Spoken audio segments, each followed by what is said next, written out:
Mesdames et messieurs, bonsoir. Merci d'être avec nous pour cette édition. Les députés ont convié les ministres ce jeudi à l'Assemblée nationale pour une séance des questions-réponses. Cette séance de travail a essentiellement porté sur le blanchiment d'argent, la saisie d'une grande quantité de drogue, le non-respect de loi et détournement sans suite de la Sonelec.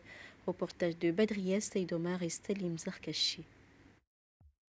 Les ministres concernés n'ont pas manqué à répondre aux questions posées par les députés. 10 questions sur 11 ont été répondues. Le ministre de l'Économie, des Investissements et de l'Énergie était représenté par son homologue de l'Intérieur, Mohamed Daoudou. Le ministre des Finances, du Budget et du secteur bancaire avait à répondre à la question des retraités qui ne perçoivent pas leur pension mais ne s'y est pas présenté. Selon le vice-président à l'Assemblée, les députés étaient satisfaits des réponses données par les autres ministres. C'était de savoir comment fonctionnent ces départements ministériels. S'agissant du ministère de la Santé, c'était pour savoir comment ils ont fait pour que les pharmacies jouent leur rôle réel dans le pays. Et bien sûr, certains médecins qui ne sont pas recrutés jusqu'à aujourd'hui. Nous avons eu des réponses satisfaisantes de la part de Madame la ministre. Et puis après, il a plaidé le code de la santé que nous avons ici à l'Assemblée et qui sera peut-être voté d'ici semaine prochaine. Quant au ministère de l'Intérieur, c'est la question de la drogue et le faux billet qui circulait dans notre pays il y a quelques jours. Il nous a démontré que, bien sûr, il y a eu une saisie de faux billets et puis, entre autres, il y a eu aussi de la drogue, une très mauvaise drogue parce que c'est la chimique. Ces deux éléments sont aux mains de la police. Nombreuses questions concernaient le ministère de la Justice, des Affaires islamiques et de la fonction publique, chargé des droits de l'homme et des administrations publiques. Donc, c'est le ministre Mohamed Hussein Djamalilail qui était le plus visé. Des questions relatives à certaines décisions et puis la façon aussi que notre justice fonctionne. Bon, l'Assemblée a été satisfaite. Nous avons exigé aussi qu'il y ait quand même de réponses écrites pour en témoigner demain que s'il y a problème, que ces questions ont été répondues. S'agissant du ministère de l'Énergie, bon, c'était juste pour savoir pourquoi il y a certaines régions, il y a délestage. Je voudrais vous dire que le ministre en question est en juin. C'est pour des raisons aussi d'électricité. Ici, il a été représenté par le ministre de l'Intérieur. Bien sûr, le ministre a souligné que pour certaines régions, on est en train de faire des travaux. Mais pour d'autres cas, il y a certains problèmes au niveau des centres et ils sont en train de voir comment ils vont pouvoir combiner pour que d'ici peu de temps, le courant soit effectif pour tous les jours.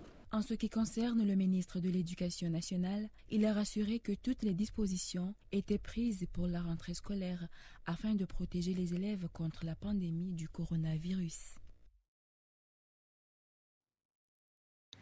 L'inspecteur pédagogique du CEIPER de Wani en juin a réuni ce vendredi les chefs des établissements privés et publics pour les sensibiliser sur les dispositions à prendre avant la reprise des cours le 1er juillet prochain. Ils se sont convenus à redoubler d'efforts pour ce qui est des mesures barrières afin d'éviter la propagation de la Covid-19. Reportage d'Ayatollah Mahmoud et Ania Ahmadi. Au CEIPER de Wani, les voilà partis pour un retour. Des réunions et des gribouillages pour une reprise réelle et effective des classes d'examen. Ici, les enseignants ont une nouvelle équation à résoudre. Comment faire rentrer plus de 20 enfants dans une salle de moins de 40 mètres carrés tout en respectant les mesures de distanciation et issues de ces cours? Oui, les mesures barrières sont très importantes pour pouvoir ouvrir en cette période de pandémie. Donc justement, parmi les éléments de la sensibilisation, c'est de demander, voir nous avec les chefs d'établissement, les dispositifs à mettre en place. Les dispositifs à mettre en place pour que ces mesures barrières soient respectées. Ça a été dit que les salles qui ne sont pas aux normes d'une salle de classe, les responsables seront obligés de diviser les élèves en 2 ou en 3. En rappel, le 10 juin 2020, le président de la République a annoncé officiellement la reprise des cours de classe d'examen ce 1er juillet. Cela a-t-il un sens de faire revenir les élèves de salle d'examen pour juste 4 semaines alors qu'ils ont perdu plus d'un trimestre? Vous savez, quand on parle d'examen, c'est une évaluation comme tout le monde le sait. Et l'évaluation prend en compte les éléments qu'ils ont vus en classe, des éléments de culture générale. Et ceux qui préparent des examens, je suis sûr que les élèves doivent être responsables déjà. Ils savent qu'ils vont affronter, l'examen va avoir lieu. Donc, ils se sont préparés en conséquence. Donc, voilà. Et puis, il ne faut pas oublier que l'État a pris des dispositions par rapport aux cours diffusés à la télé. Donc, je crois que, j'espère que ces élèves-là ont suivi ces cours-là et puis ça va leur aider justement à faire face. Les établissements privés se préparent pour être au rendez-vous. Ils font appel aux autorités centrales et insulaires de les accompagner pour respecter surtout les mesures barrières. Nous avons pensé respecter les mesures de barrière, pouvons affronter ces mesures, puisque dans une salle de classe, on arrive à mettre 25 élèves. Et qu'on nous a dit que chaque classe ne doit pas dépasser 20, donc je pense qu'il n'y aura pas de problème. Et j'espère que l'État ne nous oubliera pas, nous les établissements privés et publics, afin d'accompagner nos élèves jusqu'à la fin de l'année. À noter que cette reprise de cours du 1er juillet 2020 ne pourra pas accueillir toutes les classes, seulement celles d'examen et les précédentes, CM1, 4e et 1er. Pédagogiquement, pour avoir une base de l'année prochaine dans les salles d'examen.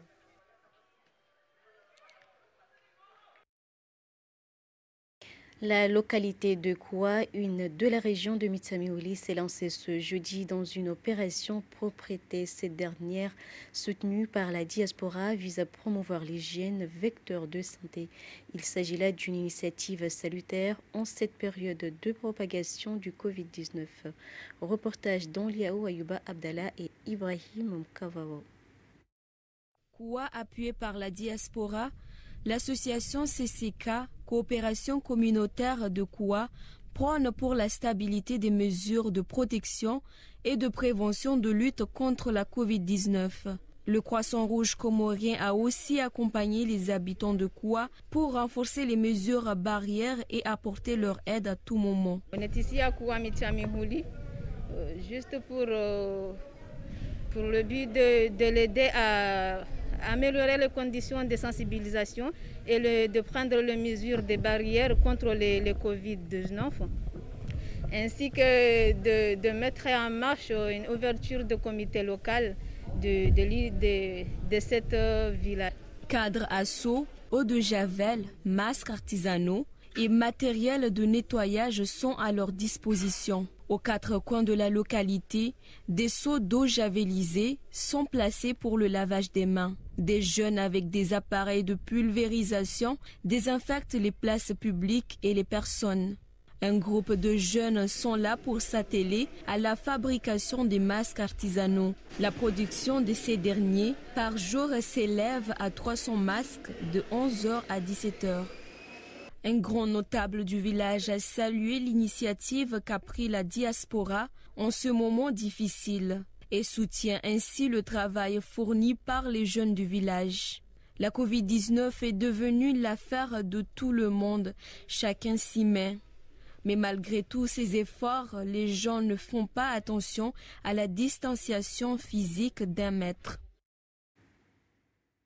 Le mouvement des entreprises comoriennes MODEC a donné ce vendredi à SGT Moroni une conférence de presse. Cette dernière avait pour objectif essentiel de dresser un bilan des actions entreprises par cette institution et ses membres pour ce qui est de la distribution des kits d'hygiène pour se protéger contre la Covid-19. Il était également question au cours de cette entrevue de tracer les perspectives d'avenir. Nous vous proposons de suivre le représentant de cette institution. Sur 91 entreprises prévues à distribuer les kits, des kits qu'on a offerts aux entreprises en collaboration avec l'Organisation internationale du travail. Donc sur 91 entreprises membres qu'on a recensées, on a pu toucher 65 à 70 entreprises dans les 3 jours qui étaient prévus qui étaient prévus pour distribuer les kits. Donc les 65 à 70 étaient disponibles, on a pu les distribuer. Maintenant, ceux qui restent, on va les distribuer courant les jours à venir. Donc le but aussi, c'était de recenser encore une fois les besoins et difficultés des entreprises. Donc on a recensé pas mal de besoins et difficultés dans les différents secteurs, agriculture, artisanat, BTP, commerce, services, industrie, tourisme. Donc maintenant, on va les prendre pour les soumettre au gouvernement, pour pouvoir avoir une base de discussion et pouvoir accompagner ces entreprises qui sont en besoin et en difficulté. Des bâtiments publics sont en état délabré. L'on se demande s'il ne serait pas nécessaire de les réhabiliter.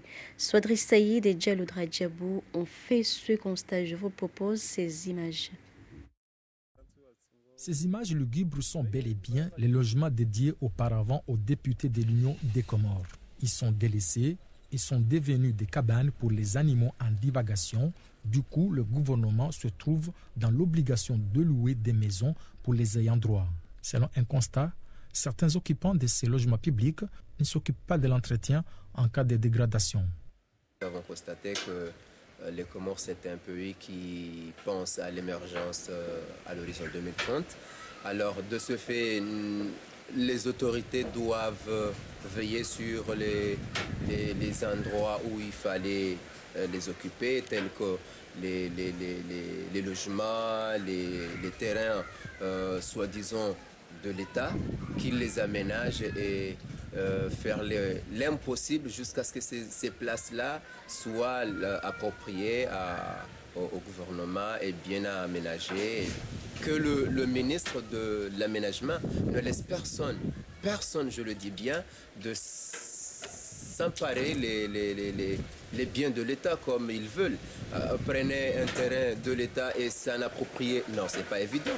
Et aussi, je profite de cette occasion de dire que c'est pas normal de laisser. Pour moi, j'aurais aimé à ce que les membres du gouvernement fassent un petit peu à ces endroits-là, jusqu'à ce que le lycée, d'autres places soient bien aménagées et prennent l'image qu'il devrait y avoir. Comment parvenir à l'émergence prônée par le président de l'Union des Comores? N'est-il pas temps de se ressaisir et partager les responsabilités pour l'intérêt du pays?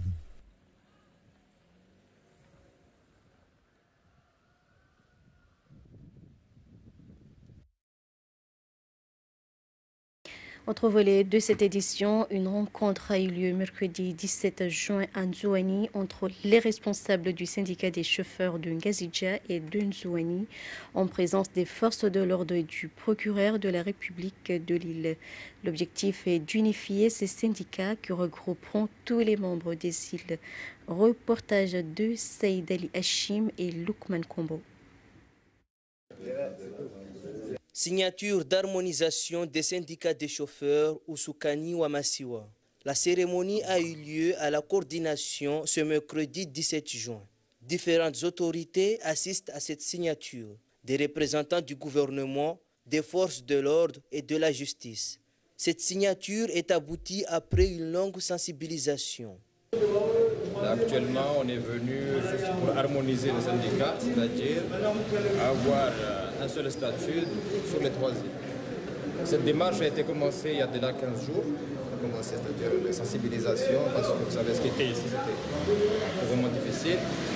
Actuellement, on est venu, comme vous voyez aujourd'hui, signer auprès du gouvernement, c'est-à-dire la présence du coordinateur national, le procureur général, la présence des forces de l'ordre, la gendarmerie et la police, pour pouvoir certifier cette pacte, c'est-à-dire cet engagement, comme quoi ce qui se fera à Moroni se fera en juin ainsi que Moïli. La semaine prochaine, les membres Usukani Wamasiwa vont se rendre à Mouali pour une signature d'harmonisation. Les chauffeurs de Nzouani, Ngazidja et Mouali doivent bénéficier les mêmes droits et devoirs. Avant, en juin, ils payaient une patente, ils payaient une vignette, une TCA, il n'y avait pas d'assurance, voilà. Et nous avons donné la garantie qu'actuellement, l'assurance se fera d'ici maximum de la date du 30 août a été signée dans le département. Et désormais, l'assurance sera obligatoire à partir du 30 août, ainsi que les taxes fiscales, c'est-à-dire parlons de la vignette. Ce qui se paiera à Moroni se paiera aussi en juin. Ousoukani Wamasiwa, créé en 1993, mais chaque île faisait cavalier seul, Mouali, Ngazidja comme Zouani, chacun avait son propre syndicat. Alors ce mercredi, à la coordination, l'harmonisation est certifiée par les autorités. Amen.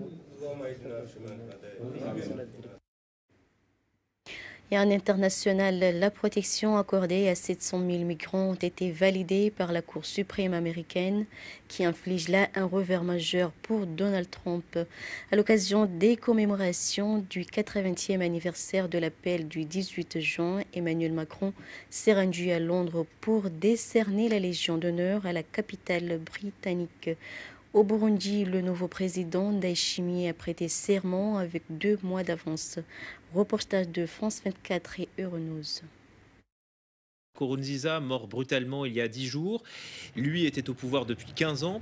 Bonjour Simon Wolfart, on vous retrouve en direct de Kigali, au Rwanda voisin. Ce fut une cérémonie en pleine pandémie de coronavirus. Oui, tout à fait. C'est une cérémonie qui a commencé juste avant de prêter serment. Evariste Ndayishimiye s'est agenouillé au milieu des représentants religieux, catholiques, anglicans, évangéliques, musulmans, qui l'ont béni pour son septennat à venir. L'archevêque de Gitega l'a appelé à ramener la paix entre les Burundais. Alors, Evariste Ndayishimiye a ensuite prêté serment. Il a juré fidélité à l'unité nationale devant Dieu et devant le peuple burundais. La cérémonie d'investiture avait lieu dans le stade Ngoma, dans la capitale Gitega, devant un parterre de Burundais. Chaque province y était représentée par une délégation de 300 personnes. Il y avait également les membres des corps diplomatiques, de l'armée, du Parlement et du gouvernement qui occupaient la tribune officielle. Les autorités avaient demandé au public de se présenter assez tôt pour se plier aux mesures sanitaires mises en place, comme le lavage de mains et la prise de température. Mais les distances de sécurité fixées à 70 cm entre les personnes étaient en réalité loin d'être respectées. Comme on a pu le voir sur les images, quasiment aucune personne ne portait de masque dans les gradins et le président lui-même est apparu à visage découvert. Voilà, le mandat du nouveau président va durer 7 ans et ses défis sont colossaux. Oui, tout à fait. Alors, les défis que va devoir relever le nouveau président Evariste Ndayishimiye sont nombreux. Même avant son investiture, il avait dit que la priorité donnée à son mandat serait la relance de l'économie.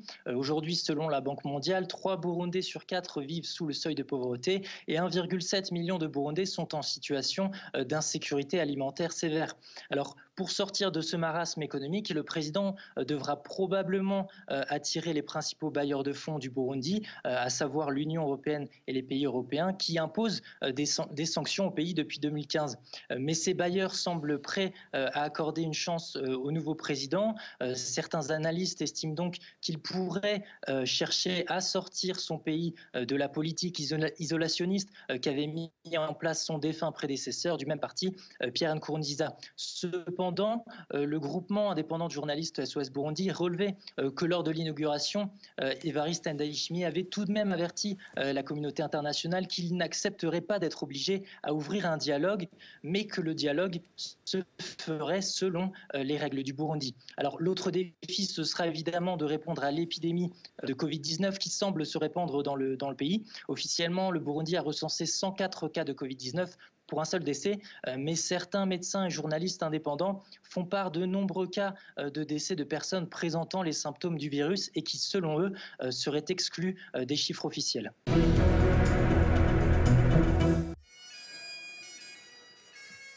Emmanuel Macron a rencontré la famille royale britannique à Londres ce jeudi dans le cadre des commémorations marquant le 80e anniversaire de l'appel du 18 juin. Accueilli sous la pluie par le prince Charles, héritier de la couronne, le président français a témoigné la reconnaissance infinie et la gratitude éternelle de la France à l'égard de la capitale britannique et décerné la Légion d'honneur à la ville de Londres. Ce soir-là, De Gaulle devint la voix et le souffle de la France libre.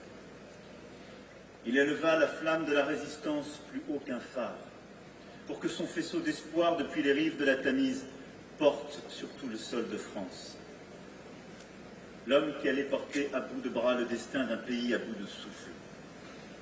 Depuis Londres, grâce à Londres. Votre présence ici aujourd'hui, Monsieur le Président, est un témoignage fort du lien qui unit nos deux pays, nos peuples et de notre détermination commune qui cette relation continue. Dans son appel du 18 juin sur les ondes de la BBC, le général de Gaulle appelait tous les Français à poursuivre la lutte contre l'Allemagne nazie. Un appel considéré comme fondateur de la résistance et de la France libre.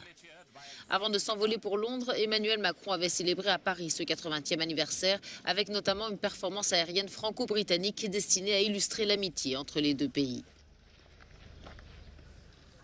À Londres, Emmanuel Macron s'est aussi entretenu avec le Premier ministre Boris Johnson. Les deux hommes devaient aborder la pandémie de coronavirus, mais aussi le Brexit, à l'heure où Londres et Bruxelles tentent d'aboutir à un accord sur leurs futures relations.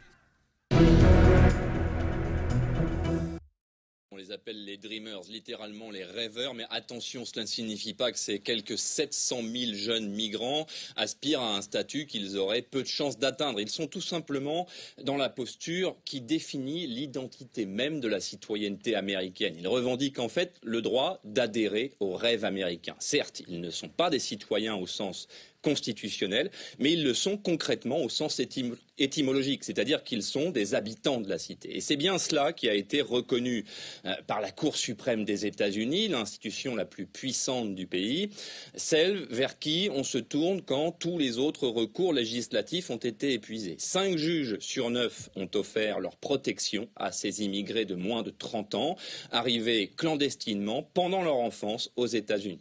Barack Obama, vous l'avez rappelé, leur avait donné un numéro de sécurité sociale, un statut juridique et concrètement le droit d'étudier aux États-Unis, en tout cas dans les écoles publiques du pays, c'est-à-dire gratuitement. Ce programme porte un nom, c'est le programme DACA. Il répond à des critères très stricts puisqu'il peut s'appliquer aux mineurs arrivés dans le pays avant leurs 16 ans, des mineurs qui ne doivent pas avoir d'antécédents judiciaires. Concrètement, John Roberts, le président de la Cour suprême, affirme avoir voté en son âme et conscience, comme son statut l'y oblige d'ailleurs. Selon le magistrat, le cadre juridique dans lequel évoluent ces jeunes non-américains doit continuer à les protéger au moins jusqu'à leurs 30 ans, si d'ici là, ils n'ont pas été faits citoyens des États-Unis. Et c'est la fin de ce journal. Merci de l'avoir suivi. Bonne suite de programmes sur ORTC. Très belle soirée à tous.